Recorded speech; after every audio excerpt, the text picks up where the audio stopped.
Hi ನಮಸ್ಕಾರ. ಇವತ್ತಿನ ವಿಡಿಯೋದಲ್ಲಿ ನಾನು ಇನ್ಫಾರ್ಮೇಷನ್ ಟೆಕ್ನಾಲಜಿ ಈ ಸಬ್ಜೆಕ್ಟ್ 9th ಕ್ಲಾಸ್ ಅವರಿಗಿದೆ. ಯೂನಿಟ್ 5 ಡಿಜಿಟಲ್ ಪ್ರೆಸೆಂಟೇಷನ್ ಈ ಟಾಪಿಕ್ ಮೇಲೆ ನಾನು ವಿಡಿಯೋನ ಮಾಡ್ತಿದ್ದೀನಿ. ಇವತ್ತಿನ ಟಾಪಿಕಲ್ಲಿ ನಾನು ಕವರ್ ಮಾಡ್ತಿರೋ concepts introduction, characteristics, starting LibreOffice Impress, parts of Impress, saving the presentation, closing the presentation. ಇದಿಷ್ಟು ಟಾಪಿಕ್ಸ್ನ ನಾನು ಕವರ್ ಮಾಡ್ತೀನಿ. ಇದಾದಮೇಲೆ ಇದೇ ಸೀಕ್ವೆನ್ಸಲ್ಲಿ ನೆಕ್ಸ್ಟ್ ಟಾಪಿಕ್ಸ್ ಏನೇನಿದೆ ನಿಮ್ಮ ಟೆಕ್ಸ್ಟ್ ಬುಕ್ಕಲ್ಲಿ, ನಿಮ್ಮ ಸಿಲೆಬಸ್ಸಲ್ಲಿ, ಅದೇ ಸೀಕ್ವೆನ್ಸಲ್ಲಿ ನಾನು ನೆಕ್ಸ್ಟ್ ವಿಡಿಯೋಸನ್ನು ಅಪ್ಲೋಡ್ ಮಾಡ್ತೀನಿ. So let's get start. ಸರ್ಚಲ್ಲಿ ಟೈಪ್ ಮಾಡಿ ಇಂಪ್ರೆಸ್ ಅಂತ, ಈ ಥರ ಐಕಾನ್ ಕಾಣಿಸುತ್ತೆ. ಇದೇ ನಿಮ್ಮ ಪ್ರೆಸೆಂಟೇಷನ್ನ ರೆಡಿ ಮಾಡೋ ಸಾಫ್ಟ್ವೇರ್. ಲಿಬ್ರೆ ಆಫೀಸ್ ಇಂಪ್ರೆಸ್ನ ಓಪನ್ ಮಾಡಿದ ತಕ್ಷಣ ನಮಗೆ ಸೆಲೆಕ್ಟ್ ಟೆಂಪ್ಲೇಟ್ ಅಂತ ಬರುತ್ತೆ. ಅದನ್ನು ಕ್ಲೋಸ್ ಮಾಡ್ಕೊಳ್ಳಿ, ಬಿಕಾಸ್ ಇದು ಎಲ್ಲಿದೆ ಅಂತಲೂ ನಾನು ಹೇಳ್ಕೊಡ್ತೀನಿ ನಿಮಗೆ. ಓಕೆ, ಪ್ರೆಸೆಂಟೇಷನ್ ಅಂದರೆ ಏನು? ಪ್ರೆಸೆಂಟೇಷನ್ ಅಂದರೆ ಪ್ರಾಜೆಕ್ಟ್ ಪ್ರಪೋಸಲ್ಸ್ನ ಎಕ್ಸ್ಪ್ಲೇನ್ ಮಾಡಲಿಕ್ಕೆ ಅಥವಾ ಮಕ್ಕಳಿಗೆ ಟೀಚಿಂಗ್ ಮಾಡಲಿಕ್ಕೆ PPT ಥ್ರೂ ಟೀಚ್ ಮಾಡ್ಬೋದು, ಟ್ರೈನಿಂಗ್ಸ್ ಕೊಡ್ಬೋದು. ನಮ್ಮ ಕಾನ್ಸೆಪ್ಟ್ನ ಆಡಿಯನ್ಸಿಗೆ ಅರ್ಥ ಮಾಡ್ಸೋಕ್ಕೋಸ್ಕರ PPT ಅನ್ನೋ ಒಂದು ಮೀಡಿಯಮ್ನ ನಾವು ಯೂಸ್ ಮಾಡ್ಕೋತೀವಿ. ಓಕೆ, ಸೊ PPT ಅಂದರೆ ಏನು? ಕಾಂಬಿನೇಷನ್ ಆಫ್ ಮಲ್ಟಿಪಲ್ ಸ್ಲೈಡ್ಸನ್ನು ಪ್ರೆಸೆಂಟೇಷನ್ ಅಂತ ಹೇಳ್ತೀವಿ. ಈಗ ಸ್ಲೈಡ್ ಅಂದರೆ ಏನು? ಇಲ್ಲಿ ಕಾಣ್ತಿದಲ್ಲ, ಇದು ಸ್ಲೈಡ್ ಅಂದರೆ ಏನು? ಸ್ಲೈಡಲ್ಲಿ ಡಿಫ್ರೆಂಟ್ ಎಲಿಮೆಂಟ್ಸಿಂದ ಕೂಡಿರುತ್ತೆ. ಒಂದು text box, image, font, gallery, even audio ಮತ್ತು ವಿಡಿಯೋ. ಈ ಲಿಬ್ರೆ ಆಫೀಸ್ ಇಂಪ್ರೆಸ್ಸಲ್ಲಿ ಏನೇನು ಪಾರ್ಟ್ಸ್ ಇದೆ ಅವುಗಳ ಹೆಸರುಗಳೇನು ಅಂತ ನೋಡೋಣ. ಫಸ್ಟ್ ಬಂದ್ಬಿಟ್ಟು ಅನ್ಟೈಟಲ್ 1 ಲಿಬ್ರೆ ಆಫೀಸ್ ಇಂಪ್ರೆಸ್ ಅಂತ ಇದೆ. ಇದು ಟೈಟಲ್ ಬಾರ್ ಅಂತ ಹೇಳ್ತೀವಿ. ಟೈಟಲ್ ಬಾರ್ ಅಂದರೆ ಇಲ್ಲಿ ನಾವು ಸೇವ್ ಮಾಡಿರೋ ಫೈಲ್ ಹೆಸರು ನಮಗೆ ಇಲ್ಲಿ ಕಾಣಿಸುತ್ತೆ. Okay, next file, edit, view, insert, format, slide show, tools, window ಮತ್ತು ಹೆಲ್ಪ್. ಈ ಪ್ರತಿಯೊಂದು ಟೂಲ್ಸಲ್ಲೂ ಮತ್ತೆ ಒಂದು ಲೀಸ್ಟ್ ಆಫ್ ಟೂಲ್ಸ್ನ ಪ್ರೊವೈಡ್ ಮಾಡಿದ್ದಾರೆ. ಅಂದರೆ ಸಿಮಿಲರ್ ಕ್ಯಾಟಗರಿಯಲ್ಲಿ ಇವೆಲ್ಲ ಬರ್ತವೆ ಅಂತ. ಇದನ್ನು ಮೆನ್ಯೂ ಬಾರ್ ಅಂತ ಹೇಳ್ತೀವಿ. ಮೆನ್ಯೂ ಬಾರ್ ಕೆಳಗಡೆ ಮತ್ತೆ ಕೆಲವೊಂದು ಆಪ್ಷನ್ಸ್ನ ಪ್ರೊವೈಡ್ ಮಾಡಿದ್ದಾರೆ. ಈ ಆಪ್ಷನ್ಸು ಇವು ಎರಡೂ ಲೈನಲ್ಲಿರೋ ಎಲ್ಲ ಆಪ್ಷನ್ಸ್ಗಳು ನಮಗೆ ಮೆನ್ಯೂ ಬಾರಲ್ಲೇ ಸಿಗುತ್ತೆ. ಬಟ್ ನಮಗೆ ಫ್ರೀಕ್ವೆಂಟಾಗಿ ಯೂಸ್ ಮಾಡೋ ಟೂಲ್ಸ್ನ ನಮಗಿಲ್ಲಿ ಅವರು ಹೈಲೈಟ್ ಮಾಡಿ ಕೊಟ್ಟಿದ್ದಾರೆ. ಇದನ್ನು ನಾವು ಸ್ಟ್ಯಾಂಡರ್ಡ್ ಟೂಲ್ ಬಾರ್ ಅಂತ ಕರಿಬೋದು. ಸೈಡಲ್ಲಿರೋದು ಸ್ಲೈಡ್ ಪೇನ್. ನಿಮಗೆ ಎಷ್ಟು ಸ್ಲೈಡ್ಸ್ ಬೇಕು ಆ ಸ್ಲೈಡ್ಸ್ನ ನೀವಿಲ್ಲಿ ಆ್ಯಡ್ ಮಾಡ್ಕೊತಾ ಹೋಗ್ಬೋದು. ರೈಟ್ ಸೈಡಲ್ಲಿ ಮತ್ತೆ ಒಂದು ಆಪ್ಷನ್ ಇದೆ, ಇದು ಸೈಡ್ ಬಾರ್. ಇದರಲ್ಲಿ ಕೆಲವೊಂದು ಆಪ್ಷನ್ ಇದೆ, navigator, gallery, styles, master, animation, slide transition. ಇದು ಎಲ್ಲನೂ ನಿಮಗೆ ರೈಟ್ ಸೈಡಲ್ಲಿ ಸಿಗುತ್ತೆ. ಇದನ್ನು ಸೈಡ್ ಬಾರ್ ಅಂತ ಹೇಳ್ತೀವಿ. ಕೆಳಗಡೆ ಇರೋದು ಸ್ಟೇಟಸ್ ಬಾರಲ್ಲಿ ನಮಗೆ ಝೂಮ್ ಇನ್ ಮತ್ತು ಝೂಮ್ ಔಟ್. ನಮಗೆ ಈ ಪೇಜ್ ಎಷ್ಟಿದೆ ಅಷ್ಟೇ ಬೇಕು ಅಂತ ಅಂದರೆ ಇಲ್ಲಿ ಫಿಟ್ ಅಂತ ಒಂದು ಆಪ್ಷನ್ ಇರುತ್ತೆ, ಫಿಟ್ ಸ್ಲೈಡ್. ಇದನ್ನು ಕ್ಲಿಕ್ ಮಾಡಿದ್ರೆ ನಿಮ್ಮ ಪೇಜು ಸ್ಲೈಡ್ ವಿಂಡೋ ಸೈಜಿಗೆ ಫಿಟ್ ಆಗಿಬಿಡುತ್ತೆ. ನೆಕ್ಸ್ಟ್ ಬಂದುಬಿಟ್ಟು ವರ್ಕ್ ಸ್ಪೇಸ್. ಸೊ ಇದು ನಿಮ್ಮ ವರ್ಕ್ ಸ್ಪೇಸ್ ಅಂದರೆ ಕರೆಂಟ್ ಸ್ಲೈಡ್. ನೀವು ಇಲ್ಲಿ ಯಾವ ಸ್ಲೈಡ್ನ ಸೆಲೆಕ್ಟ್ ಮಾಡಿರ್ತೀರಾ ಅದೇ ಸ್ಲೈಡು ನಮಗೆ ಇಲ್ಲಿ ಅಪಿಯರ್ ಆಗುತ್ತೆ. ಈ ಸ್ಲೈಡಲ್ಲಿ ನಾವು ಟೈಪ್ ಮಾಡ್ಬೋದು, ಎಡಿಟ್ ಮಾಡ್ಬೋದು, ಇಮೇಜಸ್ ಆ್ಯಡ್ ಮಾಡ್ಬೋದು, ಡಿಲೀಟ್ ಮಾಡ್ಬೋದು, ಆಡಿಯೋ ವಿಡಿಯೋ ಇನ್ಸರ್ಟ್ ಮಾಡ್ಬೋದು, ಡಿಲೀಟ್ ಮಾಡ್ಬೋದು. ಎಲ್ಲ ಎಡಿಟಿಂಗು ನಾವು ಈ ವರ್ಕ್ ಸ್ಪೇಸ್ ಅಂದರೆ ಈ ಪ್ರೆಸೆಂಟ್ ಸ್ಲೈಡಲ್ಲೇ ನಾವು ಮಾಡಬೇಕು. ಇದಿಷ್ಟು parts of the Libre office Impress. Next, characteristics of a good presentation. ಒಳ್ಳೆ ಪ್ರೆಸೆಂಟೇಷನ್ ಮಾಡಲಿಕ್ಕೆ ನಮಗೆ ಮೇಯ್ನಾಗಿ ಬೇಕಾಗಿರೋ ಇಂಪಾರ್ಟೆಂಟ್ ಪಾಯಿಂಟ್ಸ್ ಯಾವ್ಯಾವುದು ಅಂತ ನೋಡೋಣ. ಫಸ್ಟ್ ಬಂದುಬಿಟ್ಟು ನಂಬರ್ ಆಫ್ ಲೈನ್ಸ್. ಈಗ ಒಂದು ಪ್ರೆಸೆಂಟೇಷನ್ನು ಮಾಡಬೇಕಾದ್ರೆ 5 to 10 ಲೈನ್ಸ್ನ ಮಾತ್ರ ನೀವು ಇಟ್ಕೊಳ್ಳಿ. ಯಾಕಂದರೆ ಜಾಸ್ತಿ ನಂಬರ್ ಆಫ್ ಲೈನ್ಸ್ ಆಯಿತು, ಇಲ್ಲ ತುಂಬ ಪ್ಯಾರಾಗ್ರಾಫಲ್ಲಿ ನೀವು ಅದನ್ನು ಸ್ಲೈಡಲ್ಲಿ ಹಾಕಿದ್ರೆ ಅದು ಆಡಿಯನ್ಸಿಗೆ ಓದೋಕ್ಕೆ ಭಾಳಷ್ಟು ಟೈಮ್ ಹಿಡಿಯುತ್ತೆ. ಅದ್ರ ಜೊತೆ 2 to 3 ಪಾಯಿಂಟ್ಸ್ ಆ್ಯಡ್ ಮಾಡೋದ್ರಿಂದ ಕಾನ್ಸೆಪ್ಟಿಂದು ಮೇನ್ ಏನಿದೆ ಹೆಡ್ಡಿಂಗು ಅಂತ ಅವ್ರಿಗೆ ಅರ್ಥ ಆಗುತ್ತೆ.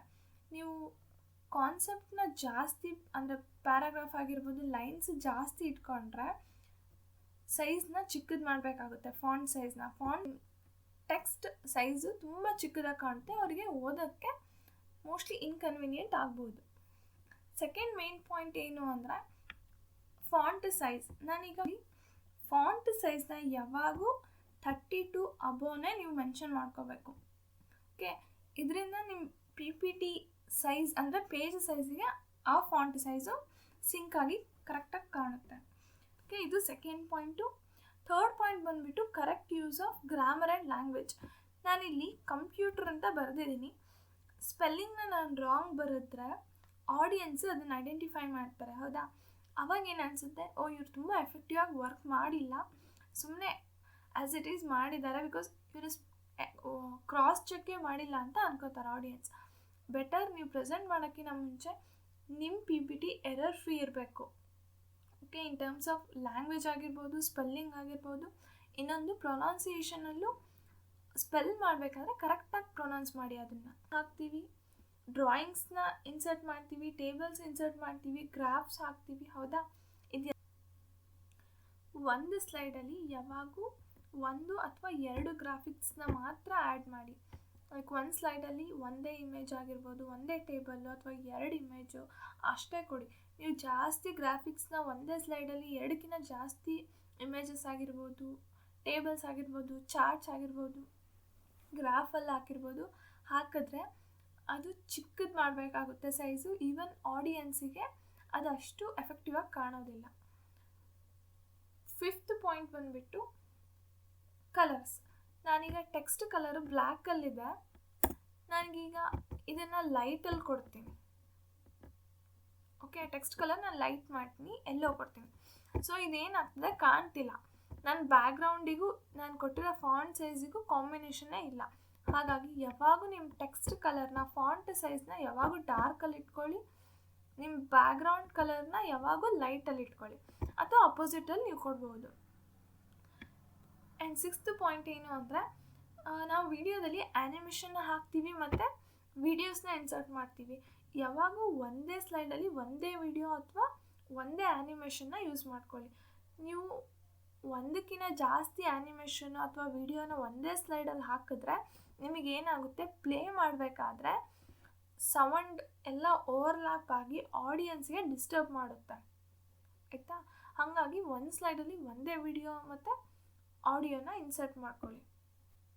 ನೆಕ್ಸ್ಟ್ ಪಾಯಿಂಟ್ ಬಂದುಬಿಟ್ಟು pay attention to target group.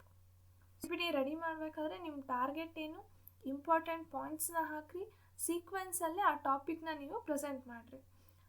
ಫ್ಲೋವಲ್ಲಿದ್ದರೆ ಮಾತ್ರ ಆಡಿಯನ್ಸಿಗೆ ಅದು ಅಟ್ರಾಕ್ಟ್ ಆಗುತ್ತೆ, ಆ ಕಾನ್ಸೆಪ್ಟು ಕ್ಲಿಯರಾಗಿ ಅರ್ಥ ಆಗುತ್ತೆ. ಸೊ ಇದು characteristics of a good quality presentation. Okay, quality presentation ಯಾವ್ಯಾವುದು?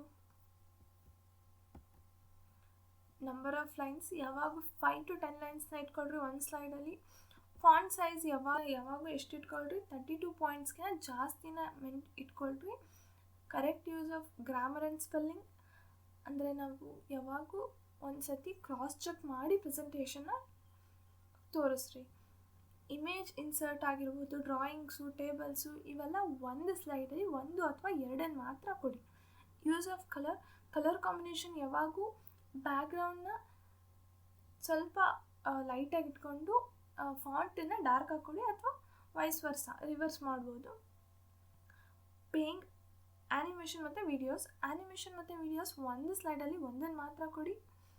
Pay attention to the target group, ಅಂದರೆ ನಿಮ್ಮ ಕಾನ್ಸೆಪ್ಟ್ನ ಸೀಕ್ವೆನ್ಸಲ್ಲಿ ಪ್ರೆಸೆಂಟ್ ಮಾಡಿ. ಇದಿಷ್ಟು important key points of the good quality presentation. ಈಗ ಲಿಬ್ರೆ ಆಫೀಸ್ ಇಂಪ್ರೆಸ್ಸಲ್ಲಿ ನಾವು ಮಾಡಿರೋ PPTನ ಸೇವ್ ಮಾಡೋದು ಹೇಗೆ ಅಂತ ನೋಡೋಣ. ಫೈಲಿಗೆ ಹೋಗಿ ಸೇವ್ ಅಂತ ಕೊಡಿ. ಇಲ್ಲಿ ನೀವು ಅನ್ಟೈಟಲ್ 1 ಅಂತ ರಿಮೂವ್ ಮಾಡಿಕೊಂಡು ನಿಮ್ಮ ಹೆಸರನ್ನ ಕೊಡಬೇಕಾಗುತ್ತೆ, ಅಂದರೆ ನಿಮ್ಮ ಫೈಲ್ ನೇಮ್ ಏನು ಬೇಕೋ ಅದನ್ನು ನೀವು ಇಲ್ಲಿ ಬರೀರಿ. ನಾನು ವರ್ಕ್ ಅಂತ ಕೊಡ್ತೀನಿ. ವರ್ಕ್ ಅಂತ ಕೊಟ್ಟು ಸೇವ್ ಮಾಡಿದ್ರೆ ನನಗಿಲ್ಲಿ work.odp ಅಂತ ಬಂದಿದೆ. ODP ಅನ್ನೋದು ಇದೊಂದು ಎಕ್ಸ್ಟೆನ್ಷನ್ ಫೈಲು. ಈ ಫೈಲ್ನ ನಿಮ್ಮ ಮೊಬೈಲಲ್ಲಿ ನೀವು ನೋಡಬೇಕಂದ್ರೆ ಬರೋದಿಲ್ಲ. ನೀವೇನು ಮಾಡಿರಿ, ODP ಬದಲಾಗಿ ನೀವು ಸೇವ್ ಆ್ಯಸಲ್ಲಿ ಹೋಗಿ ಕೆಳಗಡೆ ನಿಮಗೊಂದು ಆಪ್ಷನ್ ಇರುತ್ತೆ. ಇದನ್ನು ಕ್ಲಿಕ್ ಮಾಡಿಕೊಂಡ್ರೆ ನಿಮಗಿಲ್ಲಿ ಡಾಟ್ ಎಕ್ಸ್ಟೆನ್ಷನ್ PPTX ಅಂತ ಒಂದು ಡಾಟ್ ಎಕ್ಸ್ಟೆನ್ಷನ್ ಇದೆ. ಇದನ್ನು ಕ್ಲಿಕ್ ಮಾಡಿಕೊಂಡು ಸೇವ್ ಅಂತ ಕೊಡಿ. ಇದು ಪವರ್ ಪಾಯಿಂಟಿಂದು. ಸೊ ಇಲ್ಲಿ ಒಂದು ಬಾಕ್ಸ್ ಓಪನ್ ಆಗಿದೆ. ಯೂಸ್ ODF ಫಾರ್ಮೆಟಾ ಅಥವಾ use office open XML presentation format. ನೀವು ಈ ಸೆಕೆಂಡ್ ಆಪ್ಷನ್ನ ಸೆಲೆಕ್ಟ್ ಮಾಡ್ಕೊಳ್ರಿ. ಈ ಮಾಡಿರೋ PPTನ ನೀವು ಮೊಬೈಲಲ್ಲೂ ಶೇರ್ ಮಾಡ್ಕೋಬೋದು, ಈವನ್ ಓಪನ್ ಮಾಡಿ ಅದನ್ನು ನೋಡ್ಕೋಬೋದು. ಸೊ ಇದು ಸೇವ್ ಆಯಿತು. ಸೇವ್ ಆದಮೇಲೆ ನಾವು ಇದನ್ನು ಕ್ಲೋಸ್ ಮಾಡಲಿಕ್ಕೆ 3 ಆಪ್ಷನ್ಸ್ ಇದೆ. ಒಂದು ಇಂಟು ಮಾರ್ಕ್ನ ಕ್ಲಿಕ್ ಮಾಡ್ಕೋಬೋದು, ಅಥವಾ ಫೈಲಲ್ಲಿ ಹೋಗಿ ಎಕ್ಸಿಟ್ ಅಂತನಾರ ಕೊಡ್ಬೋದು. ಮೂರನೇ ಆಪ್ಷನ್ನು ಶಾರ್ಟ್ಕಟ್ ಕೀಬೋರ್ಡಲ್ಲಿ ಕಂಟ್ರೋಲ್ ಮತ್ತು Qನ ಕ್ಲಿಕ್ ಮಾಡಿದ್ರೆ ಕ್ಲೋಸ್ ಆಗುತ್ತೆ. ನೆಕ್ಸ್ಟ್ ವಿಡಿಯೋದಲ್ಲಿ ನಾನು ಮತ್ತೆ ನೆಕ್ಸ್ಟ್ ಸೀಕ್ವೆನ್ಸಲ್ಲಿರೋ ಟಾಪಿಕ್ಸ್ನ ಕವರ್ ಮಾಡ್ತೀನಿ. ಕಮೆಂಟ್ ಸೆಕ್ಷನಲ್ಲಿ ನಿಮಗೆ ಯಾವುದನ್ನ ಟಾಪಿಕ್ ಇನ್ ಡೆಪ್ತ್ ಬೇಕು ಅಂದರೆ ನೀವು ಕಮೆಂಟ್ ಸೆಕ್ಷನಲ್ಲಿ ಆ ಟಾಪಿಕ್ ನೇಮ್ನ ಮೆನ್ಷನ್ ಮಾಡಿ.